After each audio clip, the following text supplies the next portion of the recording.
দরজায় কড়া নাড়ছে বিজয় দিবস, তারপরই বড়দিন, কদিন বাদে খ্রিস্টীয় নববর্ষ। উৎসবের এই দিনগুলো বাজার ধরতে প্রতি বছরের মতো এবারও ব্যস্ত সময় পার করছে ফুলের রাজধানী খ্যাত যশোরের গদখালির ফুল চাষিরা। যদিও চাষিরা বলছেন এবার আবহাওয়া অনুকূলে না থাকায় ফুলের উৎপাদন ভালো হয়নি, তারপরও শুধু বিজয় দিবসে ৩ কোটি টাকার ফুল বিক্রির আশা সংশ্লিষ্ট ব্যবসায়ীদের। প্রতিনিধি তামিম হোসেন সবুজের পাঠানো তথ্য ভিডিওচিত্রে ডেস্ক রিপোর্ট।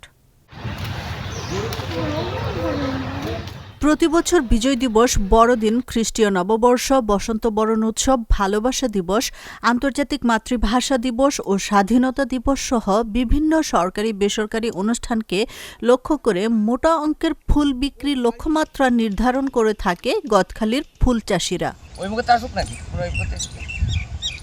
ফুল চাষি ও বিপণনে জড়িত ব্যবসায়ীরা বলছেন, চলতি বছরে গ্রীষ্মে বেশ কয়েকবার দেশের সর্বোচ্চ তাপমাত্রার রেকর্ড হয়েছে যশোরে। সেই সঙ্গে বর্ষা ঘিরে ছিল 2 দফা অতিবৃষ্টির দাপট। এসব কারণে যশোরের গদখালির ফুল চাষিদের ব্যাপক ক্ষতির মুখে পড়তে হয়। অন্যান্য বারের তুলনায় এবছর মনে হচ্ছে ফসলের উৎপাদন ভালো হচ্ছে, কিন্তু আশানুরূপ দাম যদি পাই তাহলে আমরা কৃষকরা অনেক লাভবান হব।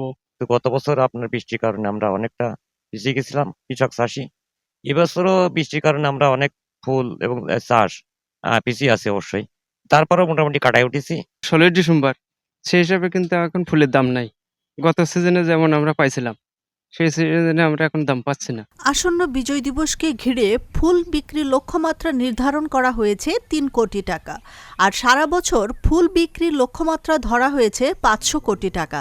দেশের সার্বিক পরিস্থিতি স্বাভাবিক থাকলে চলতি বছর মৌসুমের 4 মাসে গদখালি থেকে 100 কোটি টাকার ফুল বিক্রি হবে বলে মনে করেন গদখালি ফুল উৎপাদন বিপণন সমবায় সমিতি ও বাংলাদেশ ফ্লাওয়ার সোসাইটির এই কর্মকর্তা। সম্প্রতি পরপর টানা দুটো বৃষ্টির কারণে আমাদের এই অঞ্চলের কৃষকরা যথেষ্ট পরিমাণ ক্ষতিগ্রস্ত হয়েছে। তাদের ফুল এবং ফুলের চারা নষ্ট হয়েছে, যার কারণে আমরা আশঙ্কা করছি যে আমাদের যে লক্ষ্যমাত্রা সেটা আসলে পূরণ হবে কিনা এবং কৃষকরা সেই পরিমাণ টাকা পাবে কিনা। তবে সম্প্রতি আবার ফুলের বাজারও অনেক ভালো, সেক্ষেত্রে যদি বাজারটা এইভাবে থাকে তাহলে আমরা নির্দিষ্ট লক্ষ্যমাত্রায় পৌঁছাতে পারবো।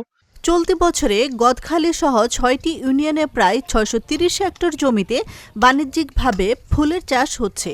প্রায় 631 হেক্টর জমিতে বিভিন্ন ধরনের ফুল তারা আবাদ করছে।